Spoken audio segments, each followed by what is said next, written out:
Hello, hello, Steve, Canadian Sasquatch, coming at you with another video. So this one's a little different, a little interesting. It's Inkbird, the people that build all those temperature control devices, reached out to me and asked me if I'd do an unboxing, or an unbagging, I guess, and show a setup and all that stuff. So I said, why not? So here we are with a unboxing. So let's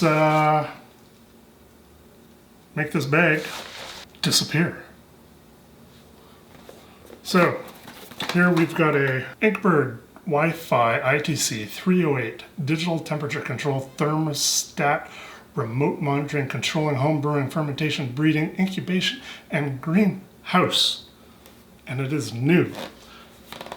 So it's a nice little box. You can see right there.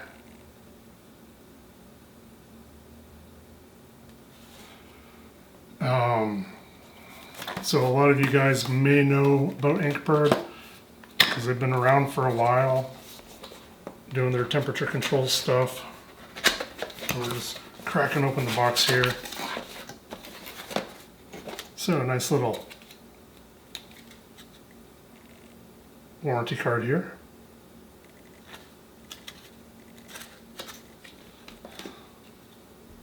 The manual. And then the actual device itself here. So we are going to just pull this straight out of the box here. That is everything that's in the box. Little circle. Cardboard nonsense. Plastic baggie nonsense. So, let's see here. So the nice thing about this guy is you've got the heating and cooling on it. So heating, cooling, which is very nice because some of the original thermostats, they only did it one way or the other. With that, let's go into some of those other ones. So yeah, so I have used two other versions of temperature controllers. Here's one of them right here. It's the Ramco temperature controller. It's got all this super long cords, but it can only do heating or cooling. So it's only got the plug to plug it into the device, into the wall socket, and then one other plug that you'll plug into either your refrigeration or your heating. So you can heat or cool. It does have this long temperature probe right there. I never really used this one for brewing because it is either heat or cold. Heat or cool. Words, they're hard. But I did use this one for growing. So when I did some ghost chilies, I'd set this to 80 degrees, and then I'd have the seed trays on a heating pad, and then I'd put the temperature probe here into the dirt, and I'd set it for 80 degrees. I'd heat it up to 80 degrees and just keep it at that temperature, and some of my ghost chilies just took off like wildflower because they were always at the right temperature. So yeah, so the Ramco electronic temperature control. This is old. I actually got this for free at it was a door prize from what was it? One of those forums, homebrew talk forums. Next device, you DIY homebrewers will recognize. We've got the STC 1000. So it's a homemade jobby. Right there in the middle here, I've got the, I put a on-off switch so I could easily kill it just in case something went wrong. And then you got the cooling, and the heating side over here. Just a nice little plug at Home Depot. And then of course it's got the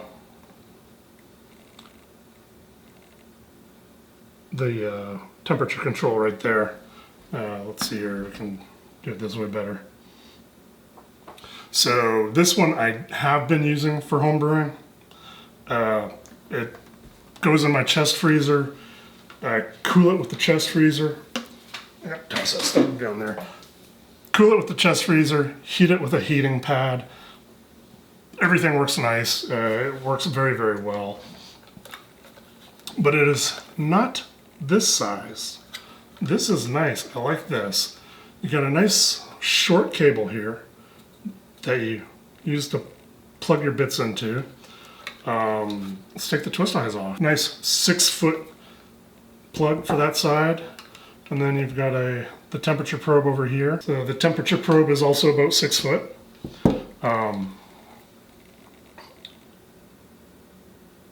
See, there it is right there. Really nice build quality on this. Have a look at the back here. The front again. We're gonna fire this puppy up, go through some settings and see how it all works out. Read the little manual and jump into it. So the first thing that we're gonna need to do is we're gonna need to download and install the app. You can go to the Apple App Store or the Google App Store, or whatever they're called, and go to those. Look for the Inkbird Smart app and go ahead and download that. The first time you open it, you will need to create an account, enter in your email address and all that stuff. Not a huge fan of things that operate like that, so that's kind of one of the downsides of this whole thing, is having to create an account.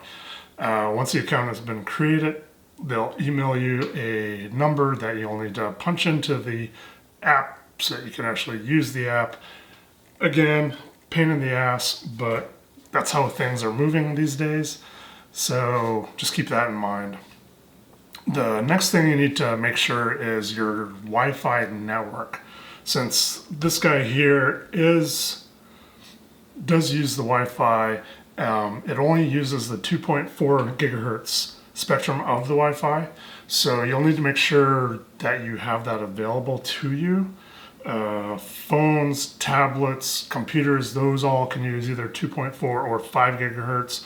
Usually we prefer the 5 gigahertz because it's faster, but the range is not as good as the 2.4 gigahertz. These little devices like the Inkbird and whatever else out there that you can control via Wi-Fi, they all use 2.4 gigahertz because they're not transferring a whole lot of data, and you get that much greater distance, so you don't have to worry so much about if you have your Wi-Fi router set up in one side of the house and you set up your Inkbird on the other side, chances are you're going to be able to connect to it just fine. Whereas if you got the 5 gigahertz, it could be a little iffy. So make sure you have your network set correctly. The only thing left to do is to go through the app and get everything configured. So let's go ahead and do that. I've got the phone ready. I've got the Inkbird here. Hopefully you guys can see all that okay. And so let's get after this now. So the first thing we're going to do is we need to connect the Inkbird to power. Now we're going to add a device. So press the Add Device button, click on the ITC-308 Wi-Fi.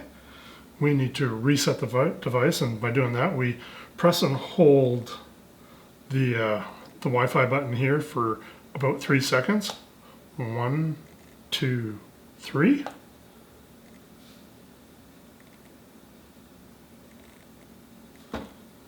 There we go. Confirm.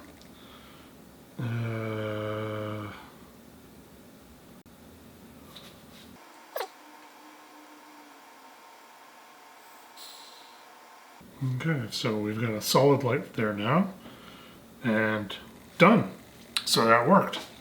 So it can be a little fidgety. This was about the third time trying.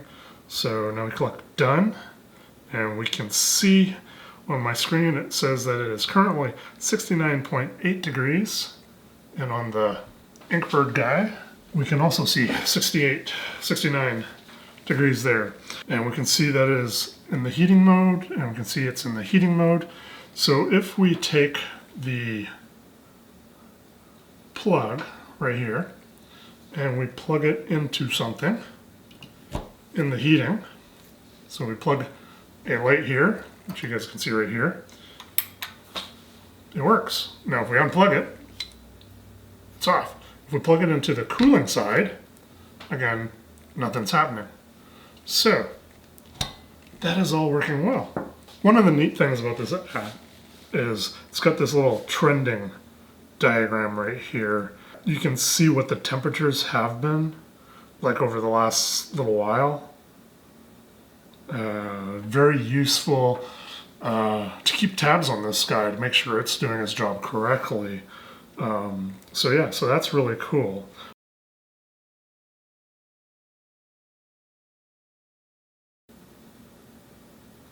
Alrighty, so there's the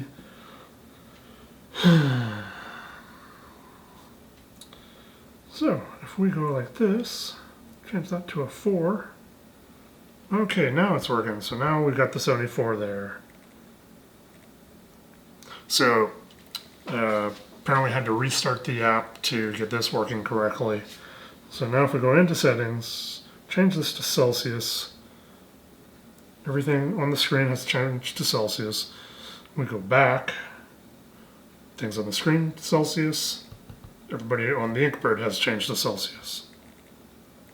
So that's really cool that you're able to switch between the two for those of us that want to use Celsius sometimes or Fahrenheit sometimes, or either one all the time. Alrighty, so that's the temperature unit switch. The temperature calibration is for, let's change it back here. It's for calibrating the thermometer. So not all thermometers are calibrated correctly. There's several ways that you can calibrate these guys.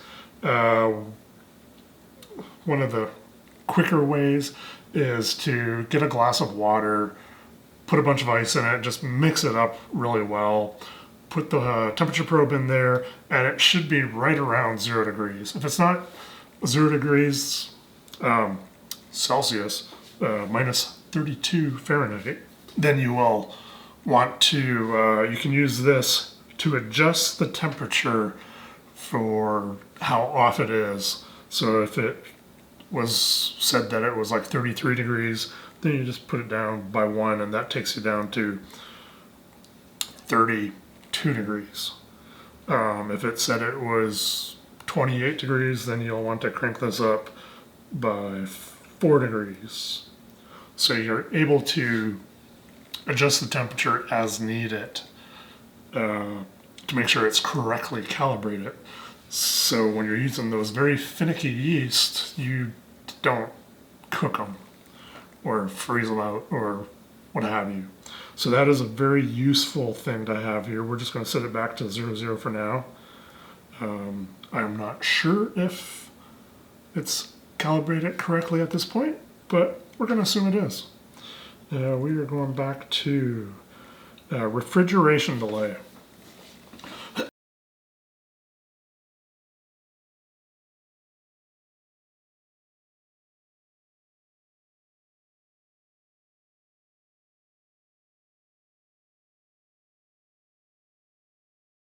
So if you put that like 3-minute delay in there, it will cool down, turn itself off, and then it will wait at least 3 minutes before turning back on, should it need to.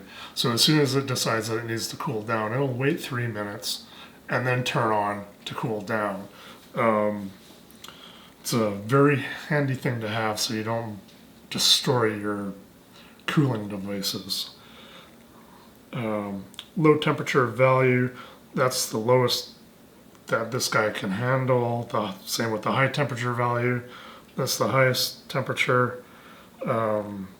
I honestly don't know what those are useful for, unless it's just a generic app that has other ones of these guys that these other Inkbirds or whatever that can handle higher and lower temperatures.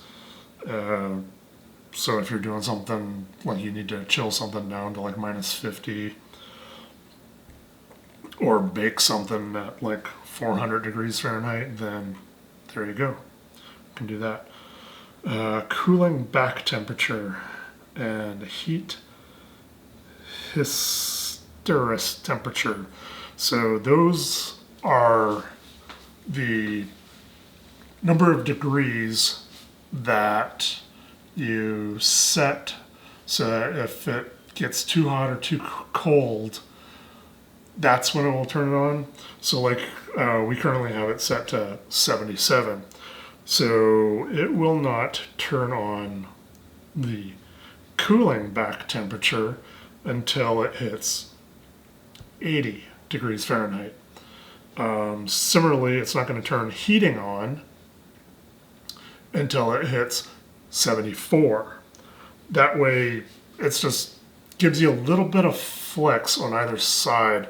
So once again, you're not constantly churning over the cooling and the heating devices. This allows you to set a little bit of a range so that you're not hammering the fridge. For those, I usually set those actually at 2. So yeah, these are all things that on my STC 1000 I have set, and these are the same numbers that I've set them to.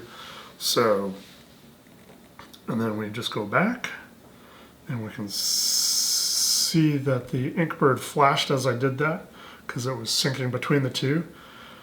So let's go ahead and set this down to something a little bit more reasonable, like 68. As soon as I did that, the screen turned blue, the cooling light flipped on. So yeah, that's essentially all that there is that you need to worry about on setting this guy. Like I said, this whole temperature trend app is pretty cool, being able to set that up. That is essentially all it is. It's a simple device for temperature control, super simple, nice small size. It does have on the back a thing right here, so you can mount this to a wall or a board or something similar to this, so you could actually just mount them together like this, which is kind of cool. Nice little thought there. Easy to use once you can get it connected to the network. Like I said, it's a bit of a pain to connect these things to the network. And it's not just the Inkbird, it's all the devices. I have a humidifier that took me half an hour to connect to the network. They're just not easy to do because they're trying to do so many things automatically, and sometimes it just doesn't work. But there are other devices where it works a lot better. Like if you use Bluetooth to connect first to transfer all the information back and forth, then it's not a thing that you really have to worry about. The only other issue that I've had with this thing, as I mentioned, is the whole having to set it up, create an account, wait for emails before you can set things up. So if you don't have easy access to email while you're doing this, then you kind of SOL there. It'd be nice if you could just like turn this thing on, turn the app on, and go. But more and more companies are going to where you have to create an account and all that nonsense. So that's one of those things. So these guys are relatively cheap as well. It's only $35 on Amazon. I will have a link down below where you can see it on Amazon. It will be an affiliate link, so if you do buy it through that link, it won't cost you anymore, but I will get a couple of pennies out of this guy. So that will be nice. Once again, Inkbird sent this to me wanting me to do this video unboxing and going through it like that. So that is the video. I didn't pay for it, but they also didn't tell me what I could or could not say, so that is all that I have to say about that. So I recommend one of these guys. Cheap and works well once you can get that networking going. With that, if you guys enjoyed the video, please give me a thumbs up. Hit that subscribe button, hit that notification button,